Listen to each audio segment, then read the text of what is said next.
તો વડાપ્રધાન નરેન્દ્ર મોદીના સીધા દ્રશ્યો અબુધાબીથી આવી રહ્યા છે। સીધા જઈશું ત્યાં જ્યાં વડાપ્રધાન નરેન્દ્ર મોદીની યુએઈના રાષ્ટ્રપતિ સાથે દ્વિપક્ષીય બેઠકનું આયોજન છે।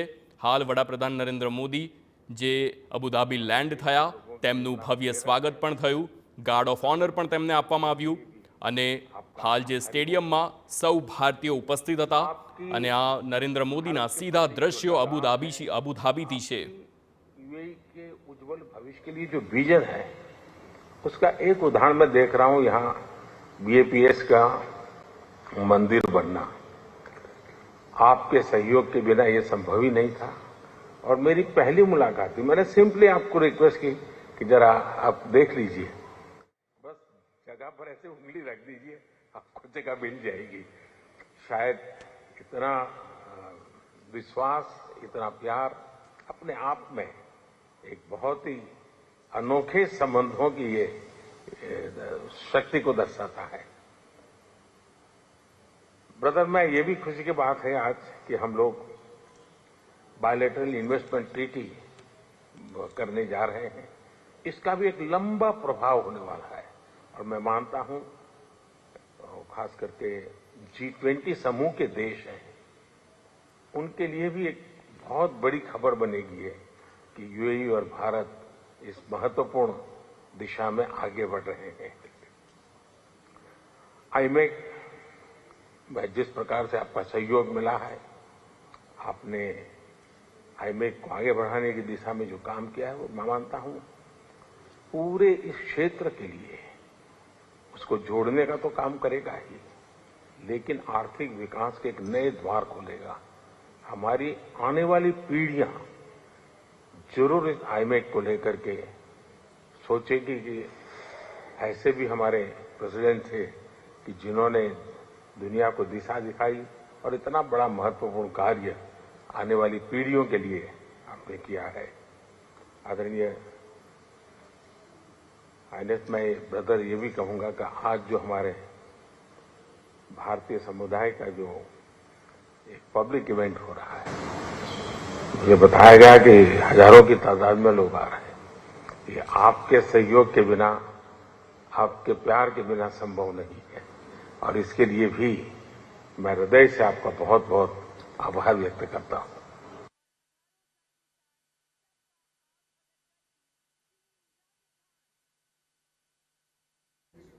तो हाल वडाप्रधान मोदीनी आ द्विपक्षीय बैठक ज्यां यूएईना राष्ट्रपति मोहम्मद बिन जायद अल नाहयान पर हाजिर है और निश्चित तौर से कई क्षेत्रों में ये समझौते हुए हैं।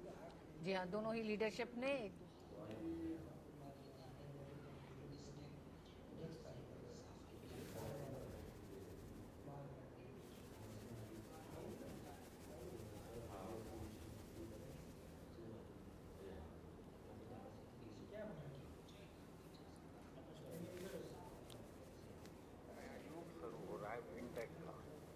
ये भी अपने आप में बहुत बड़ा।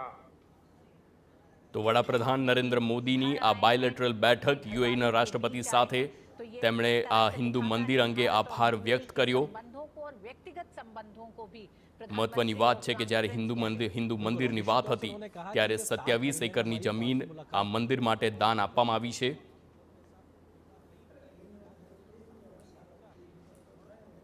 તો વડાપ્રધાન નરેન્દ્ર મોદીની આ બાયલેટરલ બેઠકનું આયોજન યુએઈના રાષ્ટ્રપતિ તેઓ પણ હાજર અને આવતીકાલે આ ભવ્ય મંદિરનું લોકાર્પણ થવાનું છે। તે પ્રસંગે હાલ વડાપ્રધાન જે યુએઈના પ્રવાસે છે આ તેમનો 7મો પ્રવાસ અને આ બંને દેશો વચ્ચે હાલ બાયલેટરલ બેઠક ચાલી, તેમનું ભવ્ય સ્વાગત પણ કરવામાં આવ્યું અને ત્યારબાદ તરત જ સૌથી પહેલા આ બાયલેટરલ બેઠક ચાલી। આ બેઠકમાં અનેક મુદ્દા પર વાતચીત કરવામાં આવી। ભારત અને યુએઈની ભાગીદારીની પણ વાત થઈ છે અને બંને દેશો વચ્ચે મજબૂત સંબંધની પણ પીએમ મોદીએ વાત કરી છે। આ દ્રશ્યો યુએઈના અબુધાબીથી છે જ્યાં હાલ વડાપ્રધાન નરેન્દ્ર મોદી અબુધાબીમાં હાજર છે અને આવતીકાલે આ ભવ્ય હિન્દુ મંદિરનું લોકાર્પણ થવાનું છે। તે પ્રસંગે વડાપ્રધાન નરેન્દ્ર મોદી 7મી વખત આ યુએઈના પ્રવાસે છે. તો વડાપ્રધાને આ શાનદાર સ્વાગત માટે આભાર પણ વ્યક્ત કર્યો છે. તમારા પ્રેમ વિના આ પ્રકારની આદર તે શક્ય નહોતું તેવું આ વડાપ્રધાનનું નિવેદન સામે આવ્યું છે.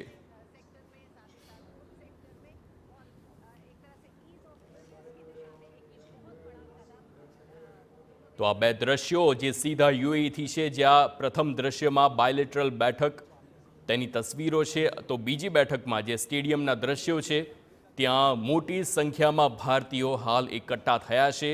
જે બીજા દ્રશ્યો છે તે પ્રથમ દ્રષ્ટિએ જોઈને તો એમ જ લાગે કે આ કોઈ ભારતના કોઈ સ્ટેડિયમના દ્રશ્ય છે, પરંતુ અબુધાબીમાં મોટી સંખ્યામાં હાલ ભારતીયો એકઠા થયા છે અને વડાપ્રધાન નરેન્દ્ર મોદીનું સ્વાગત કરવામાં આવ્યું છે.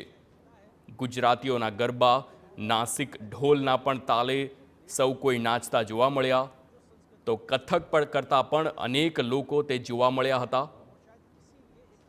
મોટી સંખ્યામાં જે ભારતીય લોકો છે, ભારતીય મૂળના લોકો છે, તે અબુધાબીમાં હાલ એકઠા થયા છે. અનેક લોકો એવા પણ છે જે અબુધાબીમાં જ રહે છે, વર્ષોથી તેમનો વસવાટ છે અને હાલ આ તમામ લોકો મંદિરના લોકાર્પણના એક દિવસ પહેલા ભવ્ય સંગીત અને નૃત્યનું આયોજન